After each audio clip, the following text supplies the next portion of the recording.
UP BEd प्रवेश परीक्षा 2023 के लिए हमारे चैनल पर डेली लाइव क्लासेस चल रही हैं डिफरेंट सब्जेक्ट्स की। प्लीज़ इसे ज्वाइन करें, हमारे चैनल को सब्सक्राइब करें। साथ ही साथ अगर आपको पिछले 12 वर्ष के हल प्रश्न पत्र चाहिए तो हमारे टेलीग्राम चैनल से आप जुड़ जाइए, वहाँ आपको उसका लिंक मिल जाएगा PDF का। ठीक है, सारे आपको हल प्रश्न पत्र मिलेंगे, सॉल्व होंगे। ठीक है, तो ज़रूर उसे ले लीजिए, प्रैक्टिस आपकी उससे बढ़ेगी। चलिए, आज हम लोग प्राचीन भारत का इतिहास पर प्रश्न करेंगे, जितने प्रश्न हो सकते हैं। अपने कॉपी और पेन के साथ बैठिए, जिससे आपके जो भी कठिन प्रश्न होंगे उनका उत्तर आप लगा सकेंगे। ठीक है, चलिए, पहला हमारा प्रश्न क्या कहता है? पहला हमारा प्रश्न कह रहा है कि भारत में, मैं थोड़ा इसको वो कर देता हूँ, भारत में पशुपालन एवं कृषि के प्राचीनतम साक्ष्य प्राप्त हुए हैं। A. अंजीरा से, B. दमसदात से, C. किलीगुल मोहम्मद से, D. मेहरगढ़ से, और उपयुक्त में से कोई नहीं, E जो ऑप्शन है। तो इसमें से क्या आपको लगता है, बताइए सोच समझ के। इसका उत्तर क्या होगा? इस प्रश्न का उत्तर होगा आपका D। ठीक है, मेहरगढ़ से। प्रश्न का उत्तर आपको कैसे देना है तो कमेंट बॉक्स में, चैट बॉक्स में आप वहाँ उत्तर दे सकते हैं। ठीक है, चलिए आगे बढ़ते हैं। ठीक, क्या है अब आगे? आपका दूसरा प्रश्न है। दूसरा प्रश्न क्या कहता है? निम्नलिखित में से किसको कैलोलिथिक युग भी कहा जाता है? कैल्कोलिथिक ग्रुप भी कहा जाता है, बताइए। A. पूरा पाषाण युग, B. नव पाषाण युग, C. ताम्र पाषाण युग, D. लोह युग। उत्तर दीजिए सोच समझकर।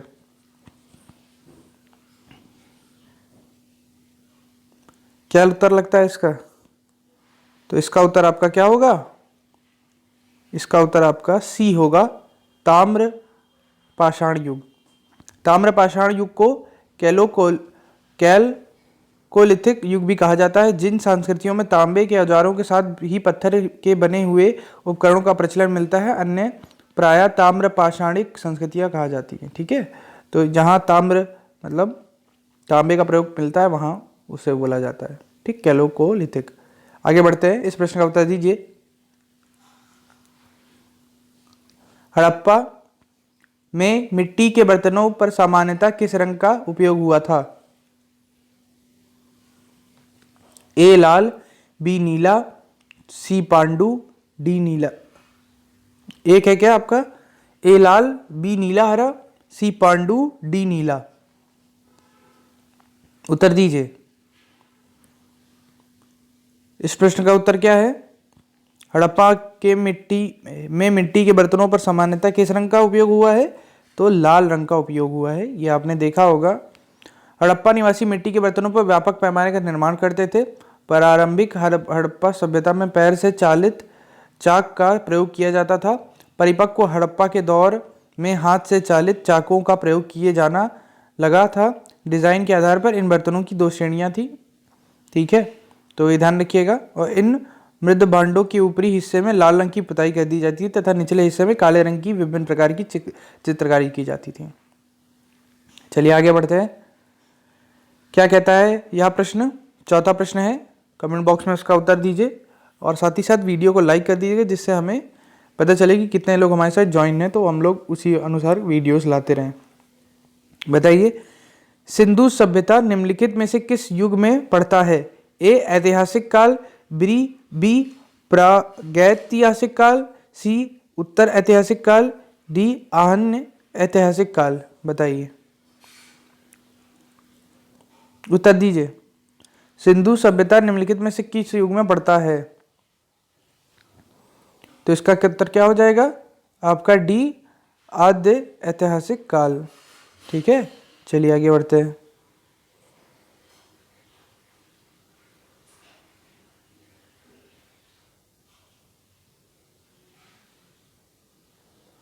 इस प्रश्न का उत्तर दीजिए। ये भी सिंधु घाटी पर है। ठीक है, इस तरह के 5 से 6 प्रश्न तो आपको मिलेंगे ही मिलेंगे। सिंधु घाटी सभ्यता की सबसे महत्वपूर्ण विशेषता क्या है?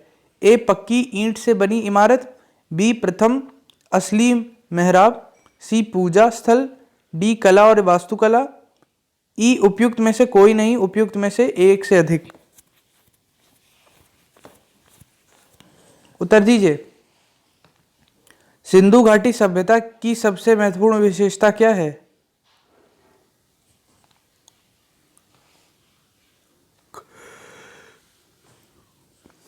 बताइए। वहाँ बहुत अलग अलग चीज़ें थी ना, वहाँ आपको प्रॉपरली डिफाइंड आपको घर मिलते थे, वहाँ आपको ड्रेनेज सिस्टम बहुत अच्छा मिलता था, ठीक है, पानी निकासी का। इसी तरह वहाँ पक्की ईंटों से इमारतें बनी होती थी, ये भी ध्यान रखिएगा। सिंधु घाटी सभ्यता की प्रमुख विशेषता नगर नियोजन से को माना जाता था। यहाँ नगर और कस्बे एक निश्चित योजना के अनुसार बसाए जाते थे। पक्की ईंट से बनी इमारतों में मोहनजोदाड़ो का विशाल स्नानघर एवं अन्नगार प्रमुख है। इनकी सतह पक्की ईंटों की थी जिसमें जिप्सम तथा मोर्टार का से जोड़ा गया था। तो ध्यान रखिएगा, ये इनकी विशेषता है। ठीक, चलिए आगे बढ़ते हैं। इस प्रश्न का उत्तर दीजिए। निम्नलिखित में से कौन सा एक हड़प्पा का बंदरगाह है? पोर्ट जिसे बोला जाता है, बंदरगाह है। ए सिकंदरिया, बी लोथल, सी महास्थानगढ़, डी नागपट्टनम। बताइए, पट्टनम। उत्तर दीजिए जल्दी से, सोच समझकर कमेंट बॉक्स में। क्या उत्तर होगा? निम्नलिखित में कौन सा एक हड़प्पा का बंदरगाह है? तो इसका उत्तर है आपका बी लोथल। ठीक है, ये भी प्रश्न बहुत कॉमन है, फेवरेट है सच कहा जाए तो। आगे बढ़ते हैं। इस प्रश्न का उत्तर दीजिए। निम्नलिखित में कौन सा हड़प्पन कालीन स्थल गुजरात में है? गुजरात की बात हो रही है, बताइए। निम्नलिखित में से कौन सा हड़प्पन कालीन स्थल गुजरात में है? ए लोथल, बी डाबरकोट, सी कालीबंगा, डी राखीगढ़ी, और ई आप जानते हैं, उपयुक्त में से कोई नहीं। तो देखिए, बंदरगाह भी अभी कौन था? लोथल था। इसी तरह बंदरगाह कहाँ होता है? जहाँ समुद्र होता है। तो समुद्री तट पे कौन होता है? यहाँ लोथल ही है। तो लोथल आपका गुजरात में ही स्थित है। आगे बढ़ते हैं। निम्न में से किस स्थल से टेराकोटा का हल प्राप्त हुआ? टेराकोटा का हल, ठीक है, स्थल से हल। हाँ। निम्न में से किस हड़प्पन कालीन स्थल से टेराकोटा का हल प्राप्त हुआ? ए धौलावीरा, बी बनावली, सी कालीबंगा, डी लोथल। ई उपयुक्त में से कोई नहीं। ध्यान रखिएगा, जो प्रश्न है उसको बहुत ही बारीकी से पढ़े। कभी कभी आ जाता है कि कहाँ नहीं प्राप्त हुआ, तो अब यहाँ तो है कि कहाँ प्राप्त हुआ टेराकोटा से। ठीक है, तो उत्तर दीजिए इसका उत्तर होगा आपका बी बनवली। ठीक है, हरियाणा के ये आपका क्या है? हरियाणा के फतेहाबाद जिले में स्थित बनावली से टेराकोटा का हल प्राप्त हुआ, ये ध्यान रखिएगा। ठीक, चलिए आगे बढ़ते हैं। इस प्रश्न का उत्तर दीजिए। निम्न में से किस हड़प्पन नगर में जूते हुए खेतों के निशान मिले हैं? निम्न में से किस हड़प्पन नगर में जूते हुए खेतों के निशान मिले हैं? ए कालीबंगा, बी धौलावीरा, सी मोहनजोदाड़ो, डी लोथल। तो इस प्रश्न का भी उत्तर दीजिए। प्रश्न का उत्तर क्या है इसका? इस प्रश्न का उत्तर है ए कालीबंगा। कालीबंगा हड़प्पन नगर में वह जगह है जहां आपको जुते हुए खेतों के निशान मिले हैं। ठीक, चलिए आगे बढ़ते हैं। इस प्रश्न का उत्तर दीजिए। निम्न में से कौन हड़प्पा और मोहनजोदाड़ो के उत्खनन से संबंधित क्या नहीं लिखा है? नहीं थे। ठीक है, यही प्रश्न आपको यहाँ फंसाता है। नहीं, आप ध्यान नहीं देते, तो संबंधित नहीं की बात हो रही है। तो बताइए, ऑप्शन क्या है? A R D Banerjee, B K N Dikshit, C M S Vats, D V A Smith. तो कौन संबंधित नहीं है? बताना है इसका उत्तर आपको। बताइए जल्दी से कमेंट बॉक्स में। कौन संबंधित नहीं है? तो इसका उत्तर हो जाएगा आपका डी, वीए स्मिथ। वर्ष 1921 में दयाराम साहनी ने हड़प्पा का सर्वेक्षण किया। वर्ष 1926 से 27 से वर्ष 1933 से 34 में माधव स्वरूप वत्स हड़प्पा के उत्खनन कार्य से संबंधित रहे। मोहनजोदड़ो की खोज सर्वप्रथम वर्ष 1922 में राखालदास बनर्जी ने की थी तथा इसके पुरातात्विक महत्व की ओर ध्यान आकर्षित किया। इनके अतिरिक्त कुछ अन्य विद्वान के.एन. दीक्षित, अर्नेस्ट मैके, आर.एल. स्टीन, ए. घोष, जे.पी. जोशी आदि ने भी इस सभ्यता की खोज में महत्वपूर्ण योगदान दिया। अतः स्पष्ट है कि वी.ए. स्मिथ हड़प्पा सभ्यता की खोज से संबंधित नहीं रहे, बल्कि ये भारत विद्य एवं कला इतिहासकार के रूप में प्रसिद्ध थे। तो ये ध्यान रखिएगा, ठीक है। पूरा क्वेश्चन के डिटेल रखनी चाहिए, लेकिन अभी हम हर क्वेश्चन का डिटेल नहीं रख सकते, बिकॉज हम लोग को क्या है, प्रश्न ज़्यादा से ज़्यादा कर रहे हैं। लेकिन अगर आपको कोई भी प्रश्न में दिक्कत हुआ करे तो कमेंट बॉक्स में नीचे आप पूछ सकते हैं कि सर इसको एक्सप्लेन कर दें, तो हम लोग उसे एक्सप्लेन कर दिया करेंगे। ठीक, चलिए आगे बढ़ते हैं। बोगज कोई का महत्व इसलिए है, बोगज कोई का महत्व इसलिए है कि ए, वहाँ जो अभिलेख प्राप्त हुए हैं उनमें वैदिक देवी एवं देवताओं का वर्णन मिलता है। बी, मध्य एशिया एवं तिब्बत के बीच एक महत्वपूर्ण व्यापारिक केंद्र जाना जाता है। सी, वेद के मूल ग्रंथ की रचना यहीं से हुई थी। डी, उपयुक्त में से कोई नहीं। बोगज कोई का महत्व है क्या, बताइए। तो बोगज कोई क्या है, वहाँ जो अभिलेख प्राप्त हुए उनमें वैदिक देवी एवं देवताओं का वर्णन मिलता है, ध्यान रखिएगा, ठीक है। चलिए आगे बढ़ते हैं, प्रश्न करते हैं। इस प्रश्न का उत्तर क्या है बताइए जल्दी से कमेंट बॉक्स में। प्रसिद्ध 10 राजाओं का युद्ध किस नदी के तट पर लड़ा गया है? ए, गंगा, बी, ब्रह्मपुत्र, सी, कावेरी, डी, परुषणी। बताइए, प्रसिद्ध 10 राजाओं का युद्ध किस नदी के तट पर लड़ा गया, बताइए। उत्तर क्या है इसका? बहुत फेमस प्रश्न है, बार बार आएगा। परुषणी, ठीक है। क्या है इसमें? 10 राज्य युद्ध, 10 राजाओं का युद्ध परुषणी नदी वर्तमान में रावी के तट पर लड़ा गया, जिसमें भरतों के राजा सुदास ने 10 राजाओं को के एक संघ को हराया। इस संघ में आर्यों के प्रमुख जन अनु, दु, युद, यदु, परु, तरवसु तथा 5 लघु जनजातियों का समूह सम्मिलित था, जिसके पुरोहित विश्वामित्र थे। ठीक, तो ध्यान रखिएगा इसके बारे में। इस प्रश्न का उत्तर दीजिए। ऋग्वेद का कौन सा मंडल पूर्णतः सोम को समर्पित है? ए, 7वां, बी, 8वां, सी, 9वां, डी, 10वां। बताइए उत्तर इसका। ऋग्वेद का कौन सा मंडल पूर्णतः सोम को समर्पित है? 7वां मंडल, 8वां मंडल, 9वां मंडल, 10वां मंडल। तो उत्तर क्या होगा इसका? सी, आपका 9वां मंडल, ठीक है। 9वां मंडल जो है ऋग्वेद का, वह पूर्णतः सोम को समर्पित है, ठीक है। ऋग्वेद में कुल 10 मंडल हैं। 9वें मंडल में के सभी 114 मंत्र सोम को समर्पित हैं। सोम आर्यों का मुख्य पेय था।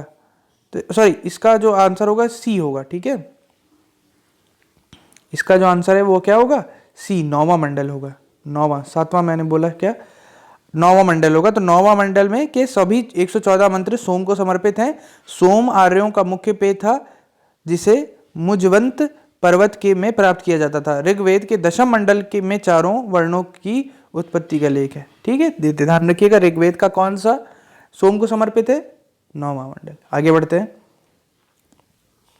ऋग्वेद संहिता का 9वां मंडल पूर्णता किससे समर्पित है? तो वही अभी घूम घुमा के आंसर आ गया, ठीक है। इसी तरह के प्रश्न बनते हैं। पहले आया क्या? पहले आया कि किसे सोम वाला किसे समर्पित है, अब उल्टा आ गया, ठीक है। तो ये क्या है? सोम और इस पेय का नामकृत देवता पर समर्पित है, ठीक है। आपका 9वां मंडल ऋग्वेद का। आगे बढ़ते हैं। हाँ, यह प्रश्न तो बहुत ही कॉमन हो चुका है, मतलब कॉमन इन द सेंस कि फेमस हो चुका है, बार बार आता ही है। तो गायत्री मंत्र जो पढ़ते हैं हम लोग, किस पुस्तक में मिलता है? ए, उपनिषद, बी, भगवद गीता, सी, ऋग्वेद, डी, यजुर्वेद। और भी इसका डिटेल आता है, बताइए इसका क्या उत्तर होगा? इसका उत्तर है आपका क्या? गायत्री मंत्र ऋग्वेद में उल्लिखित है। ठीक है, तो गायत्री मंत्र ऋग्वेद में उल्लिखित है, इसके रचनाकार विश्वामित्र है। यह मंत्र ऋग्वेद के तृतीय मंडल में वर्णित है। ठीक है, ध्यान रखिएगा, प्रश्न आता है। चलिए आगे बढ़ते हैं। निम्न में से किस भारतीय दर्शन ने परमाणु सिद्धांत का प्रतिपादन किया? ए योग, बी न्याय, सी सांख्य, डी वैशेषिक, ई उपयुक्त में से कोई नहीं। मुझे उम्मीद है कि अभी तक अगर आप वीडियो देख रहे हैं तो आपने वीडियो लाइक कर दी होगी, साथ ही साथ हमारे चैनल को सब्सक्राइब कर दीजिए और अपने दोस्तों में वीडियो को शेयर कर दीजिए जो भी इसके बारे में प्रिपेयर कर रहे हैं। रेगुलर क्लासेस से ज्वाइन रहना है तो बेल आइकन को भी प्रेस कर दीजिए या हमारे टेलीग्राम चैनल से जुड़ जाइए, वहाँ भी आपको वीडियो का लिंक मिल जाएगा। ठीक है, तो बताइए इस प्रश्न का उत्तर। निम्न में से किस भारतीय दर्शन ने परमाणु सिद्धांत का प्रतिपादन किया? तो उत्तर क्या है इसका? वैशेषिक। ठीक है, वैशेषिक दर्शन के अनुसार सृष्टि का निर्माण अणु से हुआ है। महर्षि कन्नड़ इस दर्शन के प्रवर्तक थे। ठीक है, ये ध्यान रखिएगा। चलिए आगे बढ़ते हैं। महावीर स्वामी का जन्म कहाँ हुआ था? महावीर स्वामी का जन्म कहाँ हुआ था? एक रिलीजन पे, मतलब क्या, जैनिज्म, बुद्धिज्म और आपका जो यही है, ये दो, इन पे प्रश्न आता है। जैनिज्म और बुद्धिज्म पे आपका प्रश्न 1 से 2 आता है कि बुद्धा का जन्म कहाँ हुआ था, कितने तीर्थंकर थे, इस तरह का। तो महावीर स्वामी का जन्म कहाँ हुआ था? तो इसका उत्तर क्या हो जाएगा आपका? ए कुंडाग्राम, बी पाटलिपुत्र, सी मगध, डी वैशाली। तो ध्यान रखिएगा, इसका उत्तर क्या होगा आपका? कुंडग्राम होगा। ठीक है, कुंडग्राम में हुआ था। ठीक, चलिए आगे बढ़ते हैं। इस प्रश्न का उत्तर दीजिए। महावीर जैन की मृत्यु निम्नलिखित में से किस नगर में हुई थी? उसी तरह प्रश्न है, अभी आया था क्या कि आपका जन्म, अब आया मृत्यु। तो मृत्यु कहाँ हुई? ए राजगीर, बी सांची, सी पावापुरी, डी समस्तीपुर। उत्तर क्या होगा इसका? उत्तर बताइए जल्दी से। इसका उत्तर होगा आपका पावापुरी। ठीक है, पावापुरी इसका उत्तर होगा। महावीर स्वामी का जन्म 599 ईसा पूर्व में वैशाली के निकट कुंडाग्राम में हुआ था। उनके पिता सिद्धार्थ त्रात्रक क्षत्रियों में के संघ के प्रधान थे। ठीक है, 527 ईस्वी पूर्व के लगभग आपके 70 वर्ष की आयु में राजगृह के समीप स्थित पावापुरी नामक स्थान में उन्होंने शरीर त्यागा। ठीक, चलिए आगे बढ़ते हैं। 19वां प्रश्न करते हैं। भगवान महावीर का प्रथम शिष्य था? ए जामाली, बी योसुद, सी विपिन, डी प्रभास। ये प्रश्न भी बार बार आता है, तो इस प्रश्न का उत्तर दीजिए। इसका उत्तर क्या होगा आपका? ए जमाली। ठीक है, जामाली। ठीक है, तो इसको आप सोच सकते हैं कि किसी माली को कह रहे हैं आप जामाली। ठीक है, याद करने के लिए तो आपको ट्रिक्स करनी ही पड़ेंगी क्योंकि इतना सारा आपको याद करना पड़ेगा। आपको कोई ना कोई तो ट्रिक करनी है कि महावीर का जन्म इधर हुआ, अच्छा फिर पावापुरी में इनका वो हुआ, फिर ये जैनिज्म से थे, फिर इनके जो पहले शिष्य थे वो जामाली थे, जामाली। ठीक है, तो ऐसे याद करिए धीरे धीरे। अभी टाइम है आपके पास, प्रॉपरली हम लोग क्वेश्चंस करा रहे हैं, उनको आप प्रैक्टिस करते रहिए, जरूर आपको फायदा होगा। ठीक, प्रश्न करते हैं अब। ये निम्नलिखित में कौन सा, लास्ट प्रश्न है ये। मुझे उम्मीद है कि अभी तक आपने वीडियो लाइक कर दिया होगा और हमारे टेलीग्राम चैनल से भी ज्वाइन कर लीजिए। निम्नलिखित में से कौन सबसे पूर्वकालिक जैन ग्रंथ कहलाता है? ए 12 अंग, सी 12 उपांग, जी 14 पूर्व, डी 14 उपपूर्व। बताइए निम्नलिखित में कौन सा पूर्वकालिक जैन ग्रंथ कहलाता है? तो अलग अलग ग्रंथ है। ठीक है, ध्यान रखिएगा। इसका उत्तर क्या हो जाएगा आपका? इसका उत्तर हो जाएगा आपका 14 पूर्व। ठीक है, सी 14 पूर्व।